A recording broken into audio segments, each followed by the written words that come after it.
రాష్ట్రంలో కోవిడ్ విజృంభణ రోజు రోజుకు ఎక్కువైపోతుంది. రోజు రోజుకు కరోనా కేసులు కూడా పెరుగుతూ వస్తున్నాయి. ఒక్కరోజే 10 పాజిటివ్ కేసులు నమోదయ్యాయి. ప్రస్తుతం సంఖ్య 49కి చేరింది యాక్టివ్ కేసుల సంఖ్య. అయితే కొత్తగా నమోదైన కేసుల్లో గుంటూరు జిల్లాలోనే అధికంగా కనిపిస్తున్నాయి. గత 24 గంటల్లో 3 పాజిటివ్ కేసులు నమోదయ్యాయి. ఎన్టీఆర్ జిల్లాలో 2 కేసులు, అల్లూరి, ఏలూరి, కృష్ణా, తిరుపతి, వైజాగ్ జిల్లాల్లో ఒక్కో కోవిడ్ కేసు నమోదైంది. అన్ని జిల్లాల యంత్రాంగాన్ని కూడా ప్రభుత్వం అప్రమత్తం చేస్తుంది.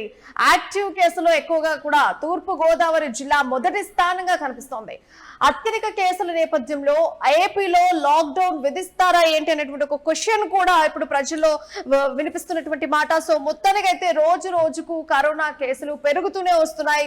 రోజుకో ప్లేస్ లో కరోనా కేసుని నమోదవుతూనే ఉంది. సో ఇప్పుడు యాక్టివ్ గా 3 కేసులు అయితే కనిపిస్తున్నాయి. సో ఇప్పుడు సంఖ్య కొత్తగా 49 యాక్టివ్ కేసులకు మారింది. సో దీనికి సంబంధించినటువంటి ఇన్ఫర్మేషన్ మా ప్రతినిధి సాయిరామ్ అందిస్తారు. సాయిరామ్, చెప్పండి, ఇప్పుడు ఆంధ్రప్రదేశ్ లో కోవిడ్ విజృంభణ ఏ విధంగా ఉంది? ఎక్కువగా ఏ ప్లేసెస్ లో దీని ప్రభావం ఎక్కువగా ఉంది? ఒకప్పుడు ప్రపంచాన్ని వణికించిన కరోనా మహమ్మారి పేరు వినగానే ఇప్పటికీ చాలా మంది ఆ రోజులైతే గుర్తొస్తాయి. 2019 చివరిలో ప్రారంభమైన కోవిడ్-19 మహమ్మారి కేవలం ఒక వైరస్ మాత్రమే కాదు, కోట్లాది మంది జీవితాలను తలకిందులు చేసిన ఒక విపత్తు అని చెప్పుకోవచ్చు. లాక్డౌన్లు, కర్ఫ్యూలు, మూతపడిన వ్యాపారాలు, ఉపాధి కోల్పోయిన లక్షలాది మంది నుంచి సొంతూర్లకు వెళ్లిన వలస కార్మికులు, ఆసుపత్రుల్లో బెడ్లు దొరక ఇబ్బందులు పడిన కుటుంబాలు, అటు ఆక్సిజన్ కోసం పరుగులు పడిన తమ ఆత్మీయులు కోల్పోయిన ఎన్నో కుటుంబాల కన్నీళ్లు, ఇవన్నీ ఇంకా ప్రజల మధ్యలో చెరగని జ్ఞాపకాలుగానే ఉండిపోయాయని చెప్పుకోవచ్చు ప్రియా.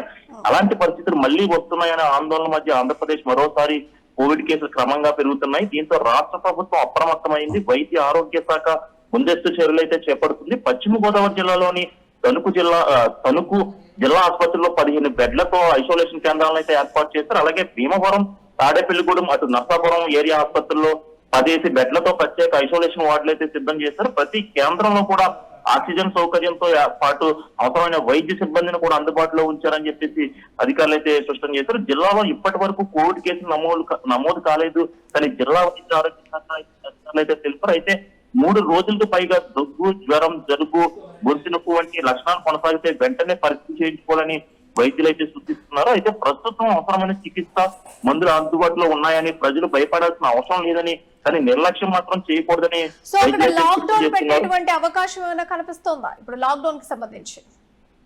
రాష్ట్ర వ్యాప్తంగా చూస్తుంటే పరిస్థితి క్రమంగా మారుతుందని చెప్పుకోవచ్చు ప్రియా. శనివారం ఒక్కరోజే 10 కొత్త కోవిడ్ కేసులు అయితే నమోదు కావడంతో రాష్ట్రంలో యాక్టివ్ కేసుల సంఖ్య 49కి అయితే చేరింది. ప్రస్తుతం 24 మంది ఆసుపత్రిలో చికిత్స పొందుతున్నారు. అయితే ఒకప్పుడు అంటే 2019లో కోవిడ్ పరిస్థితి మరింత చాలా దౌర్జన్యంగా ఉండేది. ఆ పరిస్థితులు అయితే ప్రస్తుతం లేదు అని చెప్పేసి అధికారులు అయితే చెప్తున్నారు. కానీ ఏదేమైనప్పటికీ కూడా అందరూ కూడా అప్రమత్తంగా ఉండాలి. లేని పక్షాన లాక్డౌన్ పెట్టే అవకాశం కూడా ఉండొచ్చు. అందుకే ప్రజల్లో ఎంత జాగ్రత్త వహిస్తే దాన్ని బట్టి కోవిడ్ మహమ్మారిని మనం ఎదుర్కోవచ్చు అని చెప్పి అధికారులు అయితే సూచిస్తున్నారు. మరి మనం జాగ్రత్తగా ఉంటేనే ఎటువంటి లాక్డౌన్లు కానీ, కర్ఫ్యూ కానీ విధించిన పరిస్థితులు అయితే మనం ఎదుర్కోవాల్సి ఉంటుందని చెప్పేసి అధికారులు అయితే స్పష్టం చేస్తున్నారు. కానీ ప్రస్తుతం అయితే దగ్గు, జ్వరం, అదేవిధంగా జలుబు 3 రోజుల కన్నా ఎక్కువ ఉంటే వెంటనే వైద్యులు సంప్రదించాలని చెప్పేసి అయితే అధికారులు అయితే సూచిస్తున్నారు. Right Sairam, thank you for the update. So మొత్తానికైతే ఆంధ్రప్రదేశ్ లో కోవిడ్ మళ్ళీ విజృంభిస్తోంది. రోజు రోజుకు కరోనా కేసులు పెరుగుతూనే ఉన్నాయి, నమోదవుతూనే ఉన్నాయి. ఇవాళ ఒక్కరోజే దాదాపు 10 పాజిటివ్ కేసులు నమోదయ్యాయి. ప్రస్తుతం ఈ కోవిడ్ యాక్టివ్ కేసుల సంఖ్య 49కి చేరింది. కొత్తగా నమోదైన కేసుల్లో గుంటూరు జిల్లాలో అధికంగా కనిపిస్తున్నాయి. గత 24 గంటల్లో 3 పాజిటివ్ కేసులు నమోదయ్యాయి. ఎన్టీఆర్ జిల్లాలో 2, అల్లూరి, ఏలూరు, కృష్ణా, తిరుపతి, వైజాగ్ జిల్లాలో 1 కేసు నమోదైంది. ఇక అన్ని జిల్లాల యంత్రాంగాన్ని అప్రమత్తం చేస్తుంది ప్రభుత్వం. యాక్టివ్ కేసుల్లో తూర్పు గోదావరి జిల్లా మొదటి స్థానంగా కనిపిస్తోంది. అత్యధిక కేసుల నేపథ్యంలో మళ్ళీ ఏపీలో లాక్డౌన్ విధిస్తారా ఏంటి అన్నట్టుగా రోజుకు కరోనా విజృంభిస్తూ వస్తుంది. మనము 2019 నుంచి 2022 వరకు కూడా కరోనా పాండమిక్ చూసాము. ఎలాంటి సిచ్యువేషన్స్ ఉన్నాయో, అప్పుడు మనం ఎలాంటి సిచ్యువేషన్స్ ని ఫేస్ చేసామో కూడా అందరికీ తెలుసు. సో కరోనా అనేది ఎంత డేంజర్ అనేది అందరికీ ఒక ఐడియా ఉండుంటుంది. ఎందుకంటే ఇది ప్రపంచాన్నే గడగడలాడించింది ఈ కోవిడ్. ఇప్పుడు ఆ కోవిడ్ మళ్ళీ ఆంధ్రప్రదేశ్ రాష్ట్రంలో విజృంభిస్తుంది. రోజు రోజుకు కేసెస్ కూడా నమోదవుతున్నాయి, ఎక్కువ అవుతున్నాయి. గత నెలలో మాత్రమే ఇప్పుడు లాస్ట్ మంత్ జూన్ 26 నుంచి ఇప్పటి వరకు కన్నా చూసుకుంటే 49 కేసులు నమోదయ్యాయి. రోజుకో కొత్త కేసు కూడా కరోనాకు సంబంధించి నమోదవుతూ వస్తుంది. అయితే అధికారులు చెప్తున్నటువంటి మాట ఏంటి అని అంటే, సో ఇది RF వేరియంట్, అది ఒక సబ్ వేరియంట్, ఇది కరోనా అంత ప్రభావం చూపించదు అని చెప్పేసి డాక్టర్స్ అధికారులు చెప్తున్నటువంటి మాట. బట్ స్టిల్ ఒకవేళ ఇలాంటి సిచ్యువేషన్స్ లో కరోనా వచ్చినా కూడా ఎంతవరకు ఎఫెక్ట్ చూపిస్తుంది అనేటువంటి ఒక ఐడియా అందరికీ ఉంది. కాకపోతే ఇప్పుడు ఇది RF.5 సబ్ వేరియంట్, ఇది అంత ప్రభావం చూపించదు అని చెప్తున్నారు. కానీ ఓవైపు గర్భిణీ స్త్రీలు కానీ, చిన్నపిల్లల తల్లిదండ్రులు కానీ, చిన్నపిల్లలు కానీ, వృద్ధులు కానీ వీళ్ళందరూ కనుక ఉంటే చాలా చాలా కేర్ఫుల్ గా ఉండాలనే సూచిస్తా ఉన్నారు. సో ఇది సుదీర్ఘ కాలంగా ఎవరికైతే వ్యాధి ఉన్న వాళ్ళు ఉంటారో, బీపీ, షుగర్ ఇలాంటి శ్వాసకోశ ఇబ్బందులు ఉండేటువంటి వాళ్ళు ఎవరైతే సుదీర్ఘంగా వాళ్ళకంటూ ఒక ఇబ్బంది అయినటువంటి హెల్త్ కండిషన్ ప్రాబ్లం ఉన్న వాళ్ళైతే ఖచ్చితంగా కేర్ఫుల్ గా ఉండాలి. ఇది ఎక్కడికి వెళ్ళినా కూడా మాస్కులు ఖచ్చితంగా తప్పనిసరిగా ధరించి వెళ్ళండి.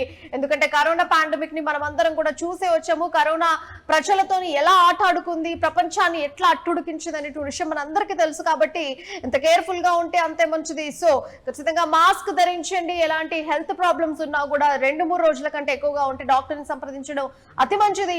సో కరోనా పాండమిక్ అందరం చూస్తున్నాం కాబట్టి కావాల్సినటువంటి కేర్ఫుల్ థింగ్స్ అన్ని కూడా తీసుకోవాలి. ఎనీ హెల్త్ ఇష్యూస్ ఏమున్నా కూడా డాక్టర్ని కన్సల్ట్ అయ్యి కావాల్సినటువంటి ట్రీట్మెంట్ తీసుకోవడం ఎంతైనా మంచిది. ఎందుకంటే ఇప్పుడు ఆంధ్రప్రదేశ్ రాష్ట్రంలో రోజు రోజుకు కరోనా కేసులు పెరుగుతున్నటువంటి అంశాన్ని మనం చూస్తున్నాం. ఏమో ఇలాగే పెరిగితే లాక్డౌన్ పెట్టను వచ్చు, చెప్పను లేము. సో కరోనాని తగ్గించుకోవాలి అని అంటే మనం కావాల్సినటువంటి జాగ్రత్తలు పాటాల్సిందే. సో అందరు కూడా చాలా కేర్ఫుల్ గా ఉండండి.